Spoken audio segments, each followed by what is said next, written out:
Hi, Alodia. Hi. Parang nagulat ang lahat that you are on FHM. Yeah, ako rin po, nagulat rin po ako eh. Anong masasabi mo? Bakit ka napapayag to post on FHM? Well, the shoot was very well planned with FHM. Parang we met in the middle na kung hanggang saan lang talaga kaya. So, okay naman siya. Pero mukhang hindi masyadong nagpakita ng skin, no? Parang yung may Madaya, usapan niya. madaya. Parang may ganun bang usapan before kanila napapayag na, ayoko na masyadong... Yes, they knew naman eh. Kasi they've been asking for the past 3 years na, and they know na medyo shy ako na hindi ako nagbibikini. Wala akong bikini pictures on Facebook. So as in, sobrang surprise talaga. Nagulat din ba yung mga fans mo that you post? May mga natanggap ka ba na mga comments? Oh, Actually, bakit there may mga are. ganyan? Meron nga nagsasend sa mga letters. Why? Ganyan. Sana di ka nag-nude, mga ganon. Yung masasabi ko lang, nag-nude dress. Pero no nude. Like, everything's very safe. Pero wala bang napag-usapan na, di ba may mga cosplay, costume na medyo sexy? Parang hindi ganun yung peg na No, ganun. the peg right now is other than cosplay. Kasi, syempre, tao rin po ako na there are downtimes na hindi naman ako naka-costume. And I want to show them na tao rin pala ako. Tama, yeah. Tapos, tuloy-tuloy na ba yung mga ganyang klaseng mature exposure sa television or or may mga film ba na nag-o-offer sa'yo ng mga ganyan? Well, we haven't really thought about that yet. Pero, carry naman kung kaya. I mean, we have our limitations if ever. And I just want to show them that hindi lang ako pang cosplay. Tuloy-tuloy pa rin ba yung pagka-cosplay mo even after na? Tapos sabi mo, you're going to US this coming Yes. July 10 for, what is that? I got invited both, like, one of the guests of honor, and then mag-judge rin po ako ng competition nila in LA. It's a big event called Anime Expo in LA Convention Center.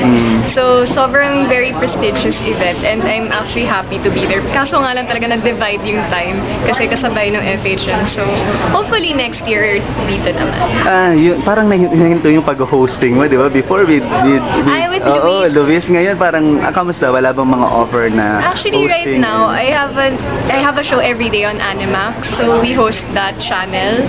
Tapos, I also do the show with, I believe, with Chris Chu po on GMA. That's every Sunday. Yes. Tapos, Aluja, may mga oncoming film ka ba na darating? Or may mga offer bang ganun? Are you willing to do that, yung mga ganyang klaseng trabaho? No definite plans yet. Pero, of course, Are you willing? Yeah, I remember po yung ginawa po namin, Kimidora. You're part of that, yes. remember? And then we shot in Korea. Nakakatuwa po yun. At ikaw pa yung... Ako yung Korean. So I had to memorize Korean. Mas alam ko ni Hongo, Japanese. Super Korea, grabe. Hindi ba, maraming naka-appreciate nung ano mo doon, nung acting mo doon. Even my friends. Oo, na-surprise ka pa doon. Na-surprise ako doon. Surprise din yung ibang mga nandun ka, ikaw pala yung multo It was really fun. Sana maulit. And sana ibang team para fun. Pero you're on a 100 Sexiest Woman ngayon.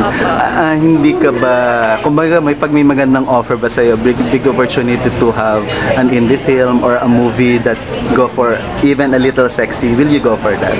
Well, first of all, we'll check it out. Like, we'll see up to where talaga. Kung kaya naman, di okay. Pero if it goes over, talaga, na hindi ko talaga kaya, I mean, wag ko nang pipilitin. Kasi they might see na medyo uncomfortable yun for me eh. Pinaalam mo ba that before you post on FHM sa Gonzaga family na okay lang sa kanila na mag-post? Yung family mo? Family mo. Actually, yeah. Yung mom ko, actually, sabi niya, okay lang, ganyan. Sabi niya, dapat mas sexy. Sinabi ko, Mom, no! Ikaw, mas shy siya yung pa gusto ako. niya na mas sexy, pero ikaw mas pinili mo na. Mas shy. So, stockings ako, ganyan. Medyo mas covered. Funny, if you really see the issue, sobrang nakakatuwa. Nga eh, nakita ko I think ako yata yung pinaka-covered na model nila ever. Actually. You should check it out. Oo nga. Tapos, kamusta na kayo ni Myrtle? Ngayon, parang dalawa na kayo ni Myrtle na nakikita ngayon. Yeah, we're friends. Matagal na kami friends even before she got into PBB.